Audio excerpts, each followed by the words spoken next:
Okay, so today we're going to talk about microskills of practice, whanaungatanga, active listening, and courageous conversations. And what we've noticed is that they're all linked together, and when you do have all of these things together, then you can work effectively with others. What we've noticed about even working together, is that we got to know each other first, and then we were able to work together quite well because we were quite open and honest with each other in the start, and did have those conversations around how we wanted to work together when we're doing our uni work, and that's worked really well for us, hasn't it? But yeah, I think finding out how we'd like to work together was a good conversation, because we had heard from our colleagues that are a year ahead of us, and they had said some of the combinations hadn't worked so well, and some of them had worked so well, and so we just wanted to make sure, because we knew that we sort of had that discussion at the beginning. And it was good, that the two of us are the only year one studiers, and it just happened to be that we can work really well together.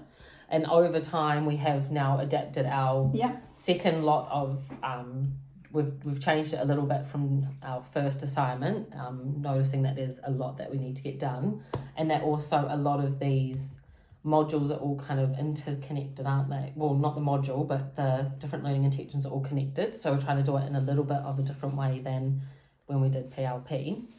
And just, we're quite open like that, but we both have had experiences recently where we've had to have the courageous conversations with others. And I think we've reflected and realised that if actually, with my person I'm thinking of, that I've been working closely with, that we are quite friendly generally, outside of work as well, but we had never had the conversation on how we wanted to work together. And because we hadn't, there had been quite a lot of feelings internalized, and I think then we had to have a bit of a courageous conversation there towards the end of term, and after that it has worked, because now we know how we want to work together, and I now know that I need to give her space when she's working, and only talk about the project we're doing together on the scheduled time that we have the time in our calendar, whereas I don't know, you and I, that wouldn't be, we would just be able to go up to each other probably, but it's just learning how to work with others. And if I had had that conversation with her in the beginning, then it would have been a lot easier, but I never did. Right, so you kind of assumed everything would be okay. Yeah, I thought everything would be okay, but it's actually been, So when you actually specify and make things kind of like what we have, we've kind of negotiated a fairer, you're doing this bit, we'll do this bit together. Which bit are you particularly passionate about? Those kind of things. And it's worked. And it's worked better. I've had a situation too, actually I'm thinking of some casework, and I had a situation with I went along to a meeting. I'd previously been involved with this case with the child with a different goal previously in the year, but something had happened in between, and it was now the end of the year, and I'd been called back again. And I walked into a meeting, and things had broken down, relationships had broken down with whānau and school. Ministry of Education was also involved. And without my knowledge, there was actually a humanitarian rights person that had also been invited to the meeting on behalf of the student through the whānau. And so things became heated in the meeting, and it was actually a kohi meeting. And so at this point I'm just there to gather information as an RTLB, fresh start, and so I listened, active listening, I did my listening, and you kind of knew and kind of read the room, and I had spoken to the school privately, and I'd spoken to the whānau privately before the meeting, so I was kind of aware that things could go, and then Mum was really unhappy about the school taking the child out from 12. It was a behaviour thing, ministry of obviously involved, and was very upset with the school, and so he had to leave early, didn't he? Yeah, so I had to kind of stop and think, breathe, and then kind of look at it. So from RTLB perspective today, and like I had to acknowledge the feelings of the whānau, acknowledged the feelings of the school, and acknowledge the humanitarian person that was there on behalf of the mokopuna involved, and then had to kind of state what our purpose was for this meeting today, and then things to do with the school may have to be another, meeting. However, acknowledging that was really important. But from our perspective, I could work with the ministry. I could converse with the ministry and work alongside with what they were doing, and that was something that I could offer. But as far as negotiating like school hours, a new goal, I could do that and work out what was actually currently going on, so I could understand the situation and then move into tātai when appropriate. And so that was a courageous thing, because I could see where we were not going to be going anywhere in that meeting, and it was actually going to lead to another a standoff between the school and the whānau.